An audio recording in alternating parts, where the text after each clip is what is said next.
Hi, happy Sunday. Well, it's Sunday today here. It's Sunday afternoon, the last Sunday, the final Sunday of October 2022. And I thought I would jump on one of these and share a few things. Because apparently my previous video was too short. Yes. And I was asked if I could make this more frequently. I wish I could. I'll try to. But for now, I've got something interesting. Well, I hope it's interesting to you. I find it very interesting and intriguing. And I look forward to doing more of this. Welcome if this is your first time here, and welcome back if you've been here before. My name is Sarah. Did I introduce myself? Right. So I would like to talk about conditioning today. And by conditioning, I don't mean conditioning of the hair, the skin, or the nails. I would like to talk about conditioning of the mind, right?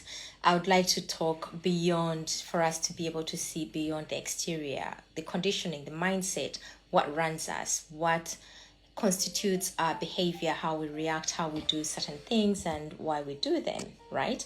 So I'm very interested in this topic. I have been for quite some time, and I've done some bit of reading and research on this particular topic, and I wanted to share. Well, yeah, I've always wanted to share this. Anyhow, so conditioning of the mind is, I like to look at it as a software, right? The software that runs our system, our everyday lives, decision making, everything that we do is based on the software that's installed in us. Now, I don't know if you have a gadget. I would like to think you do. That's how you're watching me. That gadget that you have has a software that was installed. Somebody installed that software to provide, to do a service, and to take commands from you, the owner, right?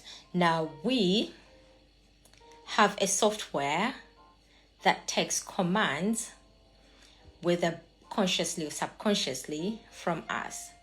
Now, what I would like to invite you to ask yourself is, who installed that software, right? That software was installed at a certain point or different points of our lives. And the question is, how often do we revisit it? Do we know who installed the software? How often do we revisit it? And can we change it, upgrade it, or get rid of it? Well, if we get rid of it, we'll have to replace it. So change it, upgrade it, or replace it, right? I like that. Anyway, so the mindset, the software that we run is based on a few things, and most of the time you'll find that the biggest percentage, I'll not give figures because I'm not that an expert, but the biggest percentage is or was installed at a very young age. You'll find that when you're a child, probably from the age of 4, that's when your brain will grasp a lot of things and will keep, hopefully, to protect you, to serve you, and to guide you, right? At certain points in our lives, this brain opens up and takes more programming, which I like to call conditioning. And some of these are based on things that happen repeatedly. Some of them are based on things that happened only once but made such a huge impact in our lives. And some of them are based on a collection of different things, and then we make up our mind based on those things, right? So I'll give like some touch points where most of this conditioning programming happens. In most cases, you'll find that before the age of 4, specialists will tell you that a child is able to change, and maybe you can program them. You can do whatever you do before the age of 4. Once they reach the age of 4, they retain whatever you tell them, show them, or do to them, positive or negative. Age of 7, age of 11, those are very, very important points in our lives, right? Now, I'd like to invite you to go back and look back at these points in your life. What happened? Did anything happen? How did it contribute to your life? How are you making decisions based on those incidents? right? I like to share a little story. I love this story so much and I use it very often. And the story goes, if you've heard this story before, it might sound a bit different because, yeah, I put a little twist to it. So the story is about a lady who made a Sunday lunch. We're doing this on Sunday, so hey. So who used to make a Sunday lunch for her husband, which involved making of a shank, and I'll call this a lamb shank. So whenever she made this lamb shank, she would chop off the ends and put it in a pot and do whatever other things she needed to do. So one day the husband went and asked her why she cut off the ends of this shank. And he specified that he actually enjoyed the ends that she cut off very much. And the wife said, well, that's the recipe. So he asked her a few times, she said that was the recipe. And he decided, you know what? Why can't we find out where you got the recipe from? And she goes, well, I got the recipe from my mother, right? So the husband says, okay, well, why don't we contact your mother and find out more about this special recipe? They phone up the mom. Hello, mom. Good afternoon. Happy Sunday. We're calling to find out about the recipe that your daughter uses to make this lamb shank. And the husband goes on to explain, and the mom says, well, that's the recipe. And the husband goes, well, where did the recipe come from? The mom says, that has always been the recipe. I got it from my mother, her grandmother. Husband goes, okay, I will call grandma up. Hello, grandma. Good afternoon, good day, good morning. We're calling in regard to the recipe of this particular thing, shank. Why do you chop off the ends?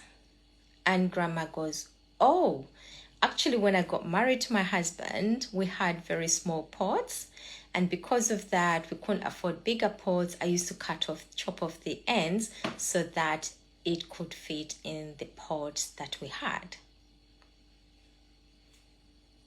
So it turned out this lady, generations later, did not have to chop off the ends.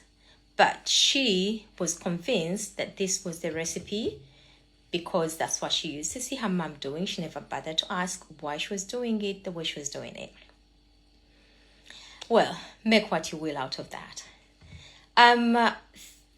Going ahead, I would like to talk about learning, the things we learn and the things that we use on a day-to-day basis and the things that we don't need to use, right? So there are things that we learn that don't support us or help us in any way, shape or form. And there are things that we could learn that would help us take us to the next level.